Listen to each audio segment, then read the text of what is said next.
students, welcome to online class theme 8th maths first chapter numbers, page number 9, example 1.7. Write the following rational numbers in ascending and descending order. The minus 3 by 5, 7 by minus 10, minus 15 by 20, 14 by minus 30, minus 8 by 15. Different denominators la கொடுத்திருக்காங்க. So different denominators la கொடுத்திருந்தா first என்ன பண்ணனும்னா LCM கண்டுபிடிக்கணும். So minus 3 by 5, 7 by minus 10 and minus 15 by 20, 14 by minus 30 and minus 8 by 15. இப்போ இது எல்லாத்துக்கும் LCM கண்டுபிடிங்க. 5, 10, 20, 30, 15.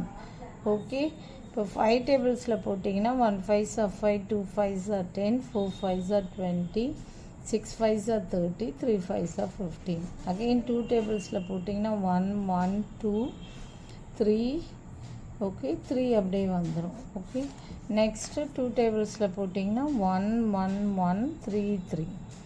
Again 3 1 1 1 1 1. So 2 5s are 10, 10 2s are 20, 20 into 3 60. So 60 is the LCM. அப்போ இது என்ன எதால மல்டிப்ளை பண்ணால் 60 வரும்? 12.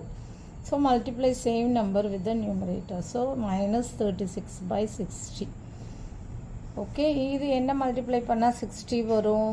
6. So same number with the numerator 42 by 60. நம்ம டினாமினேட்டில் இருக்க மைனஸை நியூமரேட்டருக்கு எடுத்துகிட்டு போயிடும்.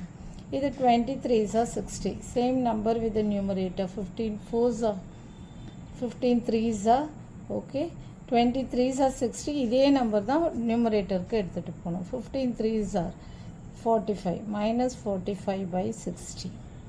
ஓகே, நெக்ஸ்ட்டு பாருங்கள் 32s are 60. Same number with numerator. இந்த டினாமினேட்டில் இருக்க மைனஸை நியூமரேட்டருக்கு எடுத்துகிட்டு போயிடுங்க. minus 28 by 60. நெக்ஸ்ட்டு என்னென்னா 15 4s are 60. Same number with numerator minus 32 by 60. இப்போ என்ன கேட்டிருக்காங்க? Right the following rational numbers in ascending and descending order. இப்போ இது எப்படி எழுதுவாங்க? எப்போவுமே அதிகமாக இருக்கிறது தான் பெருசு அதுதான் லாஸ்ட்டில் வரும் மைனஸில். இப்போ பாருங்கள் minus 45 by 60, minus 42 by 60. இது அசெண்டிங். ஓகே, அசெண்டிங்னா சின்னதுலேருந்து பெருசு. ஸோ அதிகமாக மைனஸில் எப்போவுமே அதிகமாக இருக்க நம்பர் தான் சின்னது. minus 36 by 60. Okay, and then minus 32 by 60 and then minus 28 by 60. minus 28 by 60. இதுதான் அசெண்டிங். ஓகே, ஸோ இப்போ minus 45 by 60 எதுக்கு வந்துச்சுன்னு பார்க்கணும். ஸோ எதுக்கு வந்திருக்கு? minus 15 by 20க்கு வந்திருக்கு. ஸோ இப்போ எடுத்து எழுதுங்க minus 15 by 20 as per question. Okay, and then minus 42 by 60 எதுக்கு வந்திருக்கு? 7 by minus 10க்கு வந்திருக்கு. So 7 by minus 10. minus 36 by 60 எதுக்கு வந்துச்சு? இந்த ஃபஸ்ட் ஒனுக்கு வந்துச்சு. ஓகே, இங்கே இதுக்கு ஓகேவா? இது ஓகே.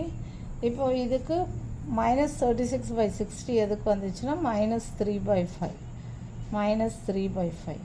and minus 32 by 60 எதுக்கு வந்துச்சுன்னா லாஸ்ட் ஒன் minus 8 by 15க்கு வந்துச்சு. So minus 8 by 15. Okay, and then அது minus 28 by 60. minus 28 by 60 எதுக்கு வந்துச்சுன்னா 14 by minus 30க்கு வந்துச்சு. Okay, 14 by minus 30. இது அசெண்டிங் ஆர்டர். இது டிசெண்டிங் ஆர்டரில் எழுதணுன்னா டிசெண்டிங்னா என்ன? பெருசுலேருந்து சின்னது.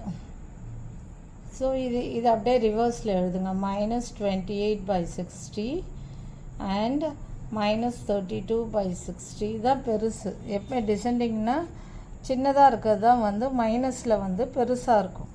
அசெண்டிங்னா பெருசாக இருக்கிறது சின்னது. இது சின்னதாக இருக்கிறது பெருசு மைனஸில். So minus 28 by 60, minus 32 by 60, minus 36 by 60, minus 42 by 60 and minus 45 by 60. So இதை எடுத்து எழுதுங்க. again 14 by minus 30 minus 8 by 15, okay, minus 3 by 5, 7 by minus 10, minus 15 by 20. இதுதான் descending order. இது வந்து ascending order. ஃபஸ்ட்டு எல்சிஎம் கண்டுபிடிக்கிறோம். LCM கண்டுபிடிச்சி என்ன multiply பண்ணால் 60 வருமோ அதே நியூமரேட்டரில் பண்ணி இதை போட்டுட்டு அசெண்டிங் ஆர்டரில் எழுதுகிறோம். அசெண்டிங் ஆர்டர்னால் பெரிய நம்பர் வந்து சின்னது மைனஸில், ஸோ சின்னதில் வந்து பெருசு, அது கரஸ்பாண்டிங்காக என்னதுன்னு பார்க்கணும். minus 45 by 60க்கு minus 15 by 20 அந்த மாதிரி கரஸ்பாண்டிங் வேல்யூஸை எடுத்து எழுதுகிறோம். அதே மாதிரி டிசெண்டிங் போடுறோம். டிசெண்டிங்னால் சின்ன நம்பர் தான் வந்து மைனஸில் வந்து பெருசு, சின்ன நம்பர் தான் வந்து டிசெண்டிங்கில் பெருசு. ஸோ இது minus 20 by 60 இப்படி எழுதுகிறோம். அதை கரஸ்பாண்டிங் உடைய வேல்யூஸை எடுத்து எழுதுகிறோம். அவ்வளோதான் இந்த sum. Thank you. For more videos, please subscribe our channel.